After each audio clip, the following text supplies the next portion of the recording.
There's three basic laws of ecology. The first is the law of diversity, that the strength of an ecosystem is in diversity. The second is the law of interdependence, that all species within an ecosystem are interdependent with each other. And the third is the law of finite resources, that there's a limit to growth because there's a limit to carrying capacity. And when one species steals the carrying capacity from other species, that causes diminishment in both diversity and interdependence, and that leads to ecological collapse. And that's a road that we're on right now.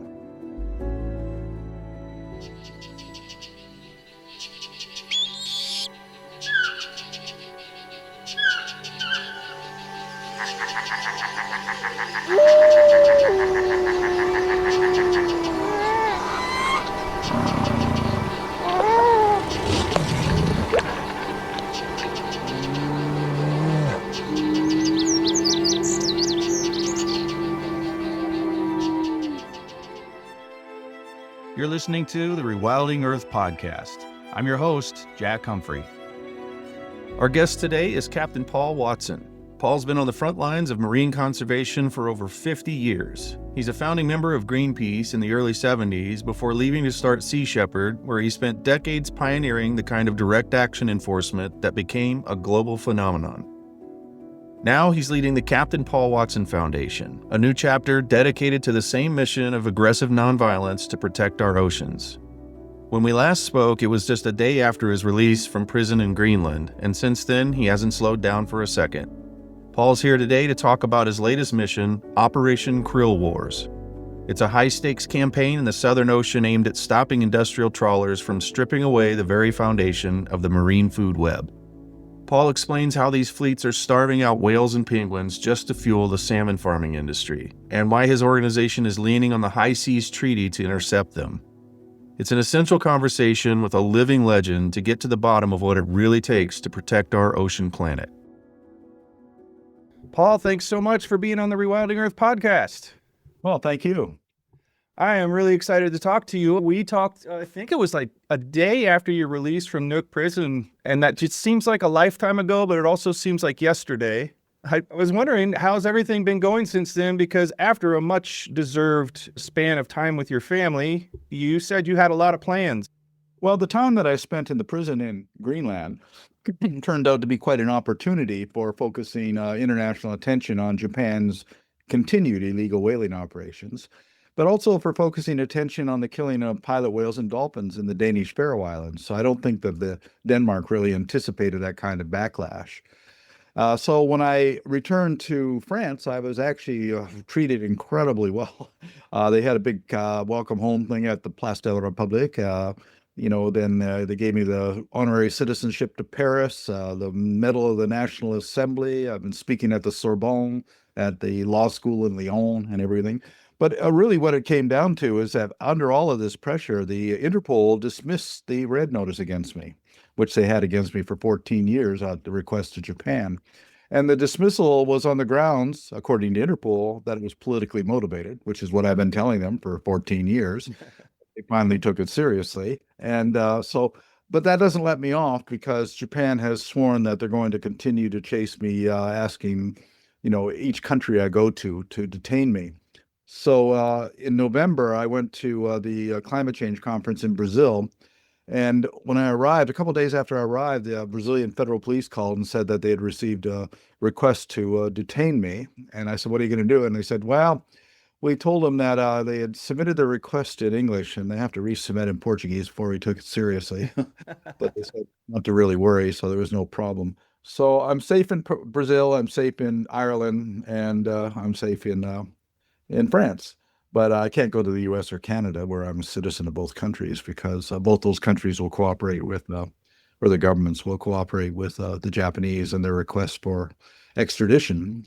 And this is really all about, because we embarrassed Japan with that Whale Wars television show, and they want their revenge. How does that affect you then in doing new campaigns? You just going to always have to be watching your back? Oh, yeah. Well, the campaigns are going ahead. Right now, the Bandero, one of our ships, is crossing the Southern Ocean. It's headed towards the tip of South America to intervene against the krill fishery, a very destructive fishery that's literally stealing the food out of the mouths of the whales and the penguins and other species, all to provide a cheap food base for domestic salmon around the world. So we're going to starve out the whales and penguins so that people can have cheap salmon. So, and it's a massive, massive industry. There's Chinese, Norwegian, Ukrainian, all kinds of vessels down there just trying to get as much as they possibly can. They took 625,000 metric tons last year. They want to take 1.2 million metric tons this year. And so it's got to be, we have to intervene. I mean, people go down there, they take pictures and they do videos, but, we have to create an international incident. We have to get attention. The only way to do that is by going down there and confronting them in a very aggressive manner, in the tradition of what I do called aggressive nonviolence, and provoke them. And that's what we intend to do. How is this going to be different or similar to whale wars? You taught us an awful lot about international law regarding the Southern Ocean, and that no one was really enforcing it except for you guys, and that was even a thing, that individuals or organizations can do work that's typically farmed out to government and militaries. So we learned an awful lot from that. And when I see the words Krill Wars, of course I think back on whale wars and wonder what the similarities and differences in this campaign might be. It'll be the same approach. Go in there, harass, provoke, intervene, get the world's attention through confrontation, really, which is exactly what we did with whale wars. We thought, at the United Nations Conference on the Ocean in June of last year, they ratified the High Seas Treaty on the Protection of Biodiversity Beyond National Jurisdictions. And everybody's patting themselves on the back. Oh, wow, we ratified the treaty. We got a treaty to protect the ocean. It doesn't mean anything. It doesn't mean anything. It's a piece of paper unless it's actually used to enforce. And so that's one of the things that we want to do, is say, okay, we're going to intervene with what you're doing. And our justification for doing that is the High Seas Treaty, as well as the United Nations World Charter for Nature, which allows us to intervene. And if it goes into court, well, great. Then we'll challenge it in court. It'll be an ongoing thing, because I've always found through the years that our confrontations, once we get them into court, that's where you can set precedents. That's where things can change.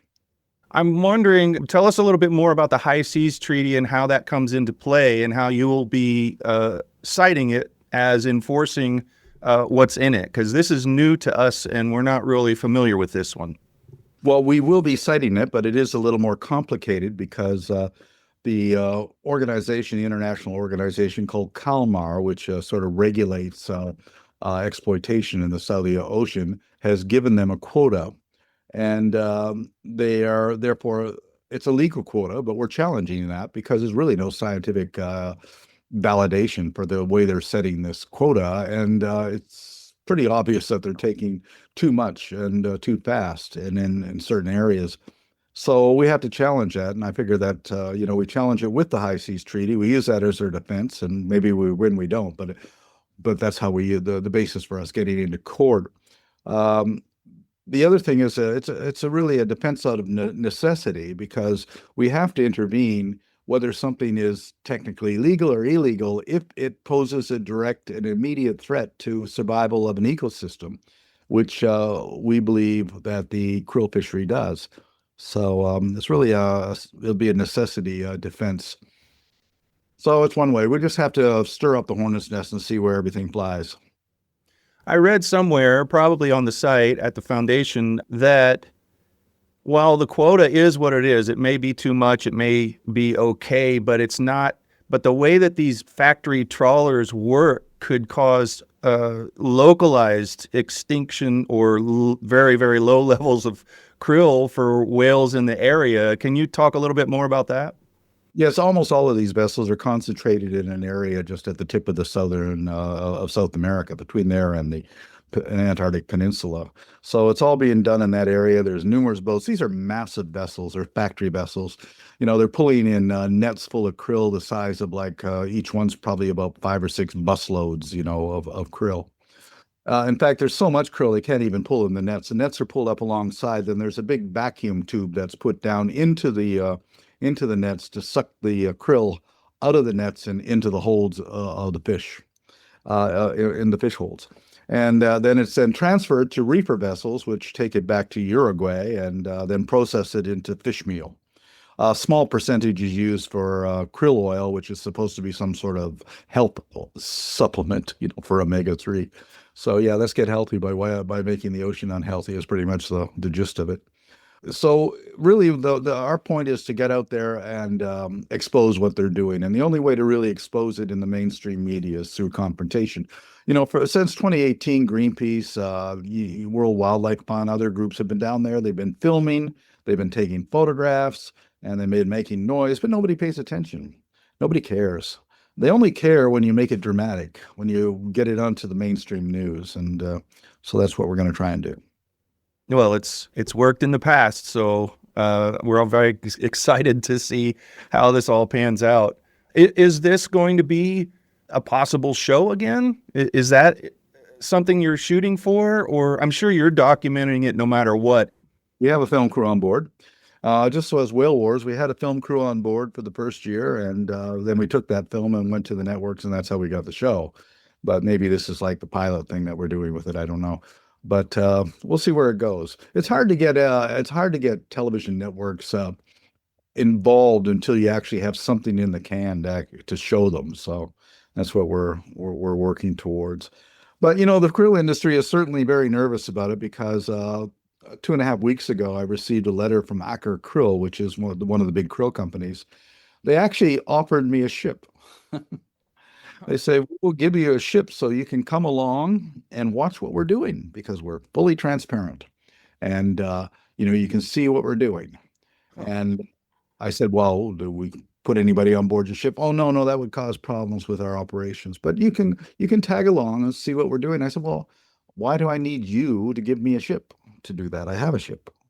And they said, well, we just want to be cooperative and just, show how transparent we are and how cooperative we were.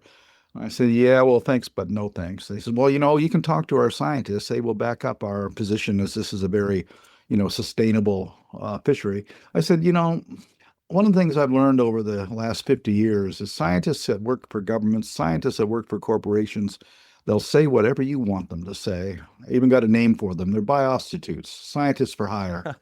I don't trust any scientist that works for a corporation or works for a government bureaucracy. If they, people like Dr. Daniel Pauly or Dr. Boris Worm, who work for the University of British Columbia, Dalhousie University, these are world experts on fisheries management and everything. I'll listen to them because they don't depend upon a paycheck for to write their papers.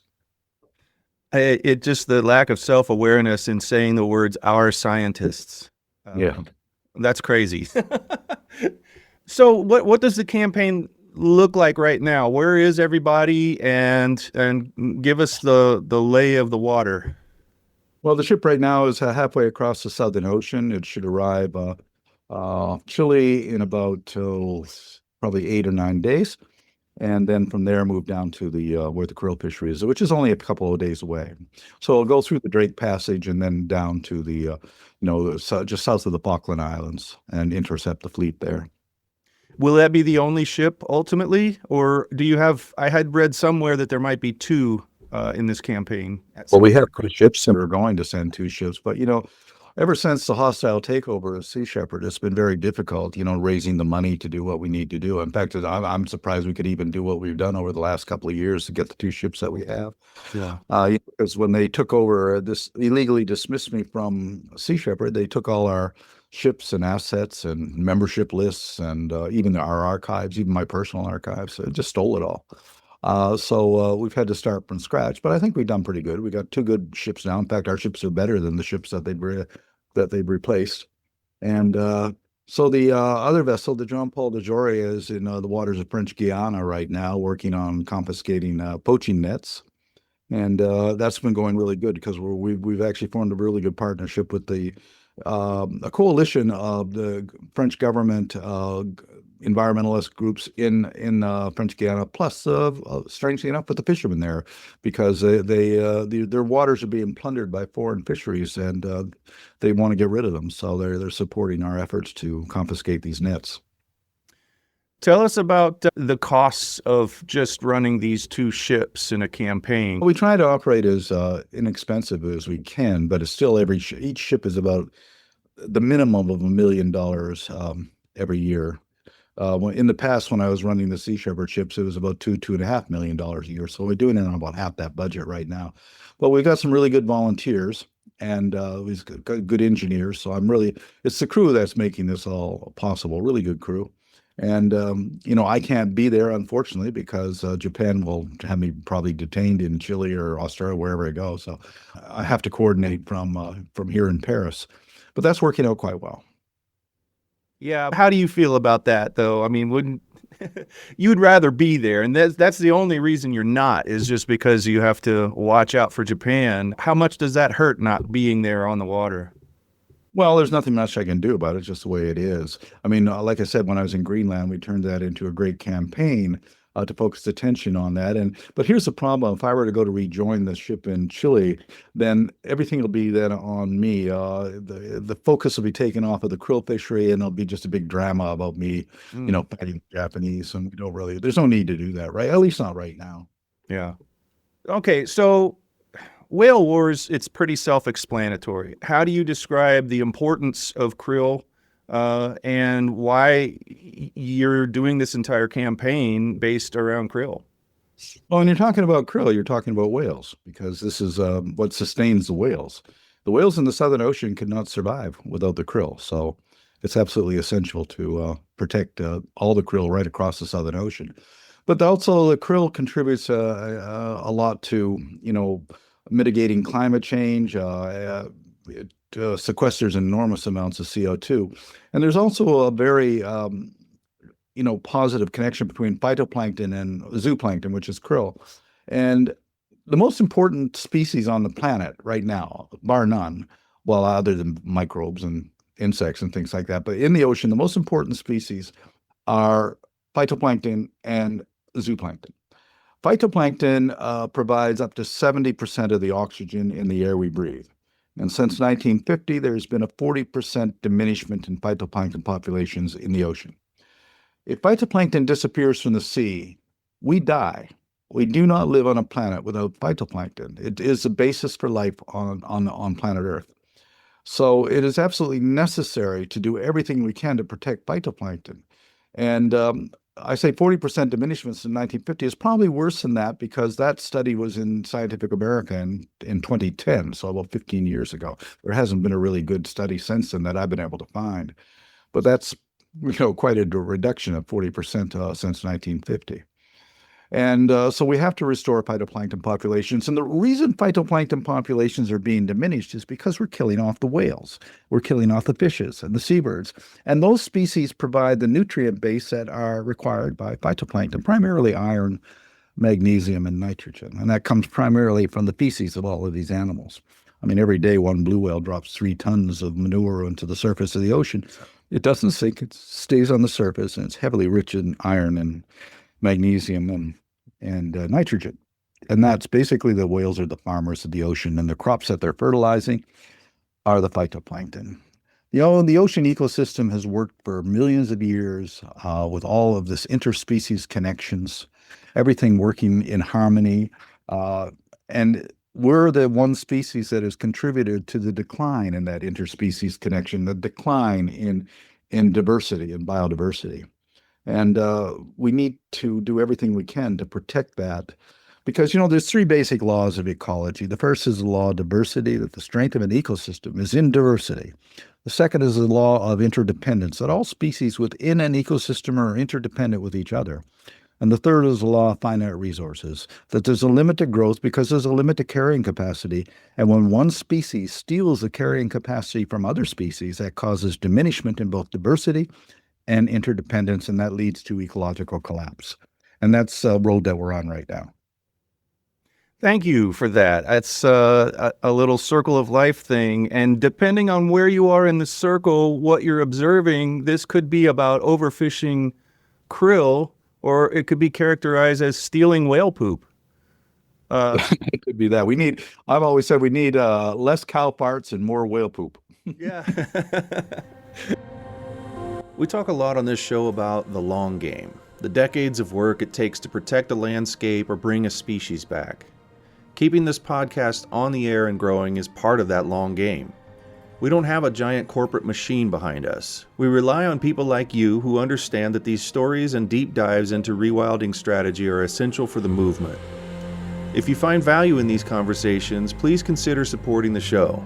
Your contributions directly fund the production and help us reach more people with the message that a wilder world is possible. Head over to rewilding.org/donate.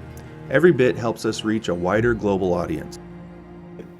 Do you think that the main battle right now, it's going to be for hearts and minds and getting attention, and that's what the campaign is for? But what about consumer demand for all this stuff that we don't really need? The problem is that when, the year I was born, there were 3 billion people on the planet. Now there's closing in on 8 billion people on the planet. Those numbers put more and more demand on resources. But at the same time, the resources are being diminished. So you have diminishment of resources on one hand, the increase in consumption on the other, and that can only lead to a collapse. So that's my primary concern there. So, what do we do about this? I try to illustrate just how serious the problem is. I got accused by a bunch of people here a couple months ago. They say, well, Paul Watson wants to kill 8 billion people. Never said that at all. What I said was that if we don't find a way to live in harmony with the natural world, then nature is going to step in and reduce our populations because the environment won't be able to sustain us.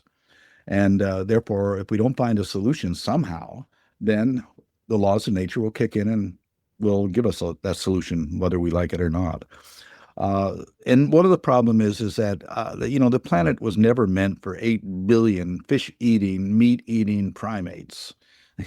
It's just a world out of balance. And it's not just that, because 40% of all of the fish that's caught in the ocean isn't eaten by people. It's eaten by chickens and pigs and salmon. And, that's a real world out of balance. Chickens right now, and I think there's 110 billion of them that we produce every year and slaughter. Chickens right now eat more fish than all of the seals in the ocean. And Wow. It is a world out of balance. And, when you look at pigs and chickens as major aquatic predators, that's what they are now, even though they don't live in the ocean, but they're major aquatic predators. And the salmon, domestic salmon, are probably the largest predatory fish on the planet right now from what they eat. And the salmon industry before, they're trying to get the krill because they're depleting the fish, because it takes about 70 fish caught from the ocean to raise one salmon on a salmon farm. And in order to keep these salmon relatively healthy, they have to inject them with massive amounts of antibiotics and a lot of chemicals that they use to control sea lice and things like this. And that's causing a lot of problems, because those antibiotics are getting into the ecosystem. And one of the concentration of these fish populations has resulted in the transmission of viruses, zoonotic transmission of viruses to wild fish populations that don't have the antibiotics to protect them from this. So everywhere you see fish farms, you see a decline in wild fish populations. And this is proven by the fact up in British Columbia, Alaska is a good example. There is no fish farms allowed in Alaska. And British Columbia, when they've been removing fish farms, they've seen an increase in wild salmon populations. So, in order to restore the wild populations, we need to do this. Right now, the salmon farms in Chile are just devastating marine ecosystems there. And these wild salmon are being raised now in Scotland and in Tasmania, in Nova Scotia, and British Columbia, everywhere that they can get a foothold in it. Norway, of course. And it's no accident that the biggest krill fishing companies are Norwegian, because the salmon farm industry is Norwegian, and this is a way of providing food for that industry. Mm. And on the one hand, Earth, you think about it, especially the oceans, the size of the oceans, you think, man, this place is really big. And on the other hand, when you talk about us being 8 billion on this planet, it seems like it's so small. And I think about, what it must be like to be on the open ocean and think, how in the world could we ever diminish populations significantly? And then immediately, I remember how big these ships are, how industrial it is out there. Can you give a picture of what it's like to be up next to one of these things? And they're just cities floating on water, right? Yeah, we went after the tooth fisheries. These are Patagonia toothfish and Antarctica toothfish. people haven't really heard of them, except they're marketed as Chilean sea bass, even though they're not from Chile and they're not a bass. So it's just a marketing term. But we went after these poaching vessels down in the Southern Ocean that were going after these Chilean sea bass. And there were 6 of them down there. We went after them. We actually chased them all out of there. But the longest, the most notorious was a vessel called the Thunder. And as soon as they saw us, they dropped their nets and ran. And that became the longest pursuit of a poacher in maritime history. It was a 120-day pursuit across the Southern Ocean, across the Indian Ocean, up into the Atlantic to Africa. And when they dropped their net, my second vessel, its job was to retrieve that net. We didn't want to leave it in the ecosystem there. It took 200 hours to pull that net. That net was 2 kilometers deep. It was 72 kilometers long, and it weighed 70 tons. One net from one ship. And there were 6 of them down there, which we were able to shut down. At any given moment, there's probably 60,000 kilometers of nets and long lines set in the ocean somewhere. That's enough to go around the world quite a few times. So industrial fishing is what's causing the diminishment of biodiversity in our oceans, industrial fishing. We need a moratorium. I said this at the climate change conference in Paris in 2021, that we need at least a 50 or 75-year moratorium on heavy mechanized industrialized fishing to give the ocean the opportunity to repair the damage that we've done to it. And it will be repaired. In the 20th century, there's 2 periods where the fish populations began to recover, and that was World War I and World War II. We're too busy killing each other, so the fish were able to make a little bit of a comeback. And they made a bit of a comeback during the COVID times. So we just need to give it time. Or else there's not going to be any fish at all. There won't be any fish in the industry because there won't be any fish. It's really surprising that the ocean has lasted this long, and it may owe almost completely to those little breaks that we've inadvertently given it. I don't know. It seems that only disasters or wars are on the menu for that. It would be nice if humanity would just figure it out and give it a break voluntarily. The only reason that industrialized fishing exists today is because it's heavily subsidized to the tune of about $100 billion a year from the EU, from the United States, from Asia, from China. That money goes into subsidizing an industry to give it these huge factory ships, these 100-mile-long gill nets, 100-mile-long long lines, giant purse seine nets, fish finding, aggregating devices, satellite technology. That's how they find the fish. Because otherwise it couldn't survive on its own. There's no sustainable fishing industry anywhere in the world today that isn't. It's all subsidized. And let's take the northern codfish, for example. That was a fish, the biggest fishery in the world on the Grand Banks of Newfoundland. People came over from Europe for 400 years to catch these fish. Ongoing, never short. It ran short, always enough fish to fill the demand that they had. After World War II, they put out these huge draggers, bottom draggers, midwater draggers. They went in there and they wiped it out. And in 1985, I said, the codfish population, it's going to crash. Now, the scientists who work for the Canadian government, Department of Oceans and Fisheries, said, Watson, you don't know what the hell you're talking about. We have the best scientists in the world. We have the best computer models in the world. You are wrong, sir. You are absolutely wrong. And I was wrong because I predicted it would be at the turn of the century, and it was 1992 when it crashed. It's never recovered. It has never recovered. And the average size of a northern codfish at the turn of the century, 1900, was about 2 meters. Now it's down to 18 inches. These are fish that live a long time. A northern cod could live 100, 150 years. Halibut lived to be 150 years old. Orange roughy, which was big in the market in the 1990s. Everybody knew what orange roughy was then. Nobody knows what it is now. And the reason they don't is this is a fish that was caught off of in the Southern Ocean, close to New Zealand. And that fish takes 45 years to become sexually mature and lives to be about 200 years of age. It couldn't keep up with our demand. So salmon is popular because this is a fish that takes 4 years to become sexually mature and then dies. So we can't treat every fish like every other fish. Yeah. At the same time, we don't understand, we got to get rid of the seals because they're eating all our fish. Now, let's take a look at 500 years ago, 1535, Jacques Cartier comes over to the New World, throws a basket in the water, pulls up fish, just didn't even have to use a net. No shortage of fish in the 1535, and yet there were 40 million seals in the North Atlantic at that time, now reduced to less than 10% of that today. So it wasn't the seals that wiped them out. In fact, if you want a healthy fish population, you need a healthy marine mammal population, a healthy bird population, because not only do they eat fish, but they contribute through their feces, through their control of other species. The biggest predator of northern cod were things like mackerel and herring and oolakins, and these were the primary food fish of harp seals, for example. So when you reduce seal populations, you increase predatory fish populations on other species, which leads to the decline in those species. See, we tend to look at the world as, oh, well, we got humans, we got seals, and we got fish.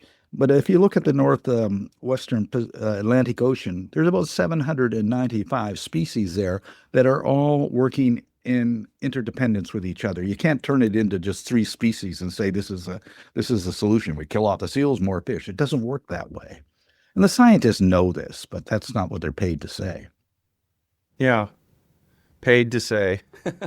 I really get bummed out having to hear the same arguments in this day, in this age, that we heard back in the 80s and the 90s. And they're using the same exact script. They're not even trying to change it a little bit, as far as I can tell.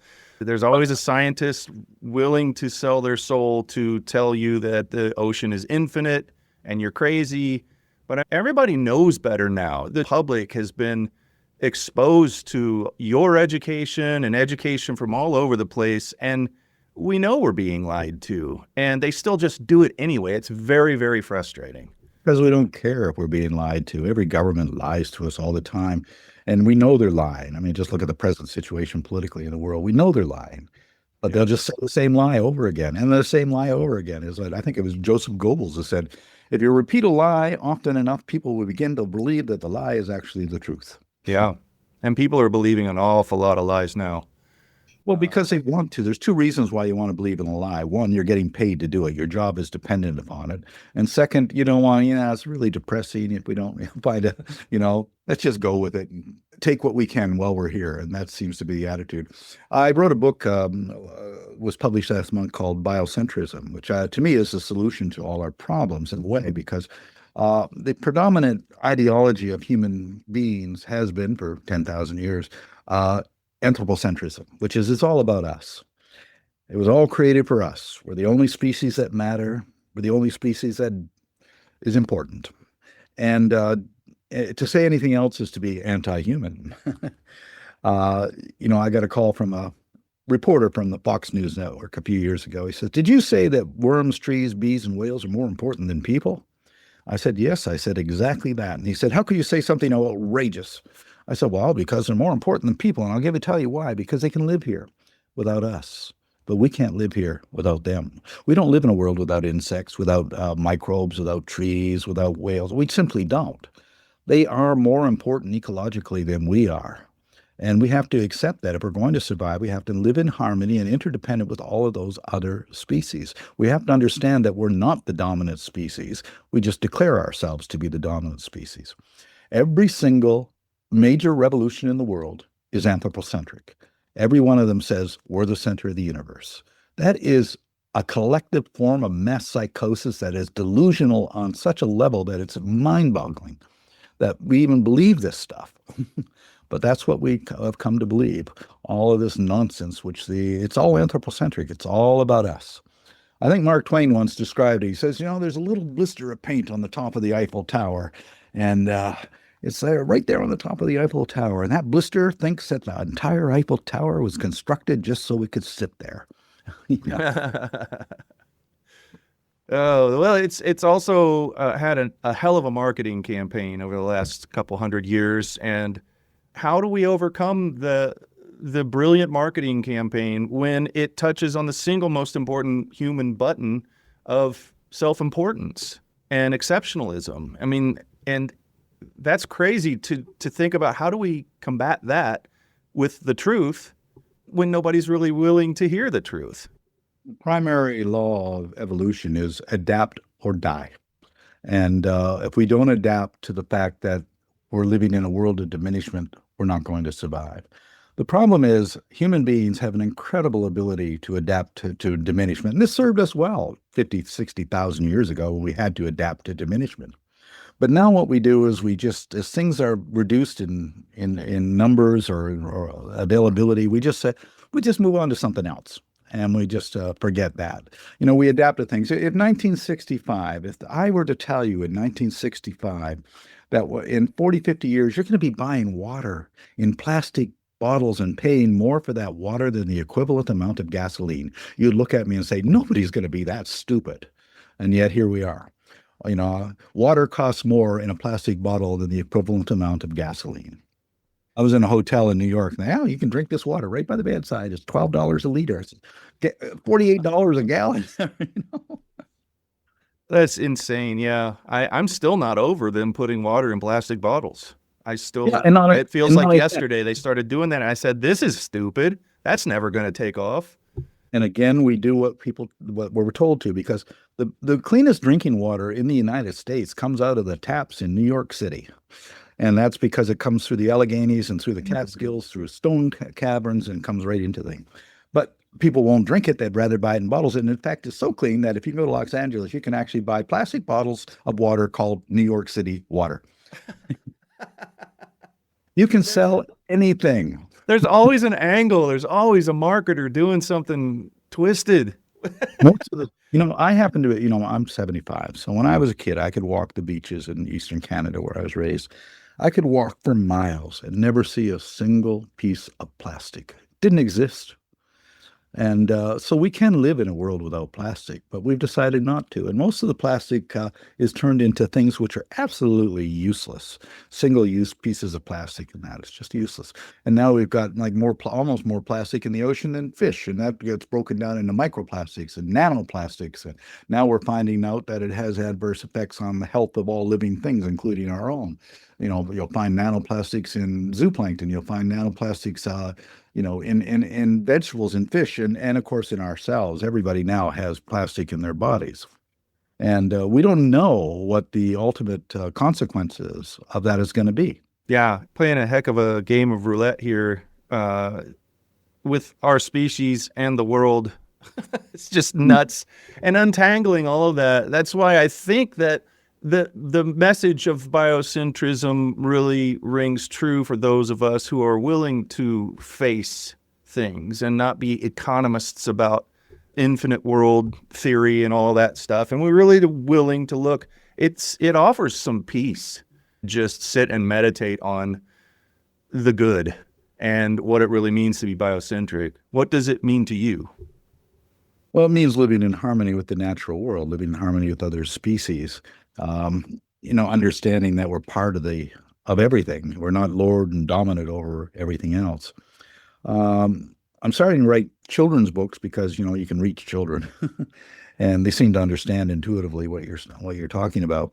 I wrote a book last year called We Are the Ocean to try and convey to people what the ocean is, because people, when they think of the ocean, they think, oh, the beach, the sea, surfing, whatever.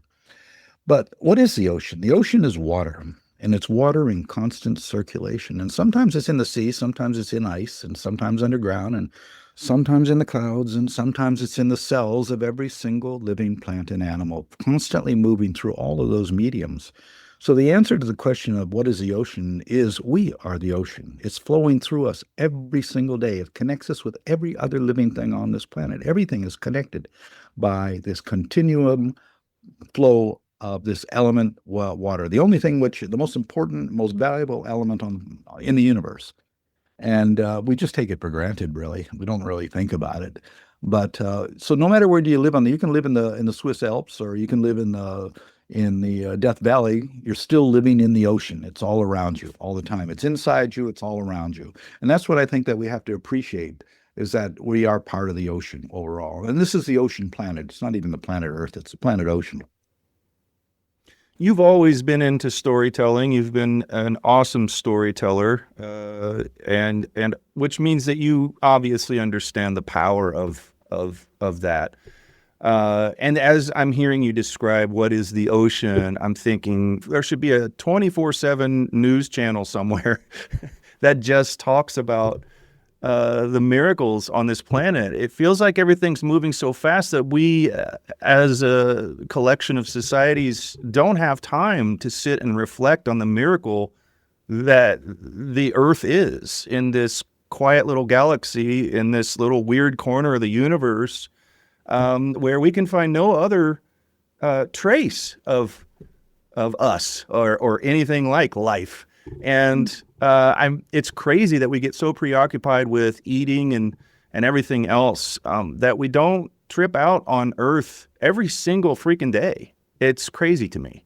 Yeah, we're always distracted. I wrote an article one time called 8 billion monkeys on a spinning ball of mud. And these monkeys are obsessed with balls, throwing them through hoops, knocking them in holes, knocking them here. And I've always found it amazing. You can meet some average guy can tell you everything of every score of every baseball team for the last 50 years, but he doesn't know the single thing about the laws of nature. Doesn't care.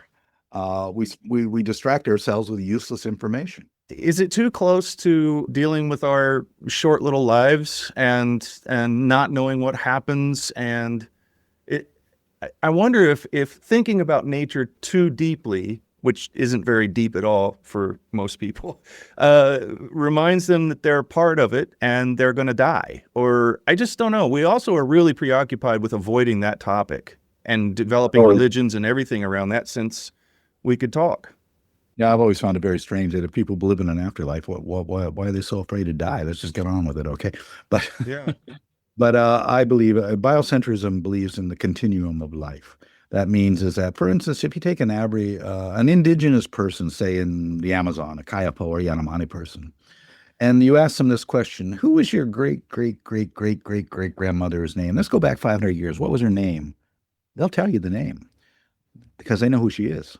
And because they know who they came from, they know who they are. And because they know who they are, they know where they're going. So that means a child born 500 years in the future, that's part of their family. They know that. And they know that everything that they do today will impact how life will be 500 years from now. To be an environmentalist, a conservationist, you have to look ahead 100 years, 1,000 years, 1,000,000 years, because 1,000,000 years from now, this planet will be defined by what we do today. And so it really comes down: are we going to survive? Because I'll tell you right now, I'm not concerned about the planet surviving. The planet's going to do just fine. We're going to lose a lot of species. We're going to lose us, but 100 million years from now, still going to be around. Who knows what kind of life form, but it's still going to be a planet, and it's still going to have life on it. We just have to accept that we're part of that whole thing. We've always been part of the planet. We will always be the part of the planet. The other way I look at it is if you look at the planet as a spaceship, which is what it is. We're on this incredible spaceship. It's going on this voyage around the Milky Way galaxy. It takes 250 million years to do one revolution, and we've only done it 20 times. But every spaceship has a life support system that gives us everything we need. It provides us with food and oxygen and regulates climate and temperature. And on every life support system, on every spaceship, you have a crew of engineers that keep everything running, and if it isn't for those engineers, the machinery would begin to break down. We humans, we're not engineers. We're passengers. We're having a wonderful time entertaining ourselves. But the thing that we're doing is we're killing off the engineers. We're murdering the engineers. And there's only so many engineers you can kill before that machinery begins to break down. We've had a 35% decrease in insect populations over the last 50, 60 years. Insects are engineers. Worms are engineers. Trees and fungi microbes are all engineers. And we're waging war with herbicides and bactericides and fungicides and, aquatic planticides, everything. We're just going after everything, just kill everything we can. And why? Just so we can increase the volume of unnatural things that our selfish bodies desire. Usually now it's come down to genetically modified crops, which can't even responsible for your own seeds anymore. You got to buy the seeds and that kind of thing. There's a large section of people who control the world who want to control everything. They want to control what you eat, what you wear. They want to control how you think. And this has been a trend that has been with humanity for some time, but now it's getting down to a fine art. And we can see it right now because in our modern world, the media is 100% controlled now by the people who run everything. If you can control the media and you control government, you control the world. And that's what's happening right now, to the detriment of everything else. And somehow amid all of that, you have to sneak on to some media with Krill Wars. And before anybody picks up on the idea that they might not want you there. Well, Is it going to be harder this time to get picked up?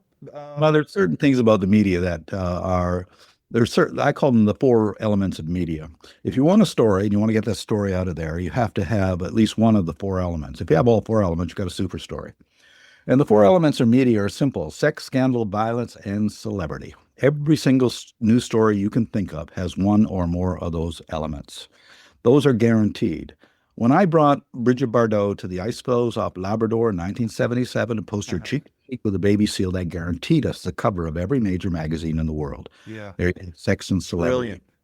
When I had Pamela Anderson go to Russia to meet with the Russian government to free orcas and belugas, they wouldn't listen to me, but they did listen to her. Again, sex and celebrity.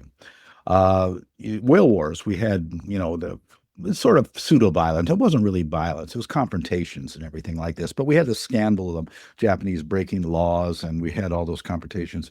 And so, we had those elements in there. And but once you give the media those elements, they have a story. They can't resist the story after that.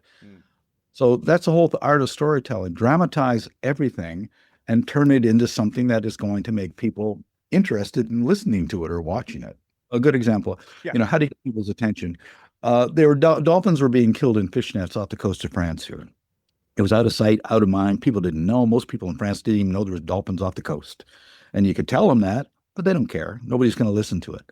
So I said to my crew, the dolphins are dying on the beach. Go pick up the dead bodies, the corpses, pick them up and drop them off at the Eiffel Tower. Drop them off on the stairs of the National Assembly. Put those bodies on the stairs of the European Parliament.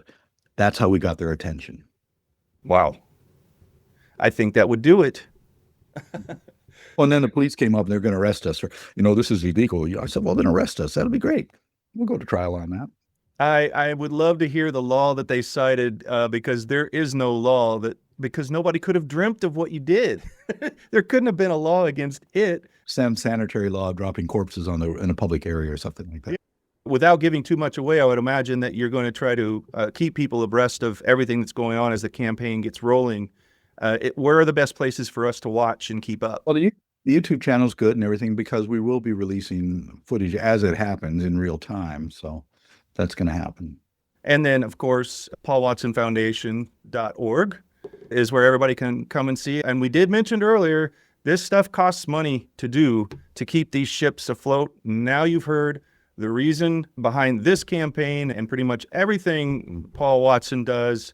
So do go to paulwatsonfoundation.org and see how you can get involved. I'm sure you're always looking for volunteers as well, but people can donate. So please do, everyone, support in any way that you can. And if you can't donate, the foundation is all over social media, and sharing and liking and commenting really, really, really does help a lot to get the word out to people who can help in those ways that you might not be able to now. So every bit of your participation is valuable.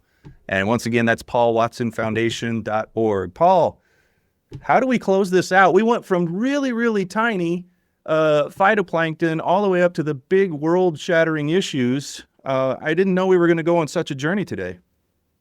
Well, one thing I want to add about, costs and how much things cost. Of every charitable dollar that's collected, only 1% goes to environmental conservation issues. 99% goes to people issues. So it's a long ways to go. And it might cost $1 million a year to run a ship. But, there are art projects right here within 3 blocks of where I'm living in Paris. There's art projects that cost $3 or $4 million, and they're up for 4 weeks, and they dismantle them. So the money is available. It's just how people's priorities. Well, Paul, thanks so much for taking the time to be with me today. Everyone here really, really appreciates you. And we're here to support you in every way that we possibly can. And you're always welcome back to give us updates on this or any campaign in the future. All right. Thank you very much. Thanks for listening to the Rewilding Earth Podcast. We do what we do because of you. This podcast is supported by listeners like you who long to live in a wilder world. Please consider donating at rewilding.org and subscribe to our weekly news and article digest while you're there. To go the extra mile, you can follow and share Rewilding Earth on Instagram, Facebook, and Twitter. Bonus points for sharing this podcast with your friends. To listen to past episodes, go to rewilding.org/pod. That's rewilding.org/pod.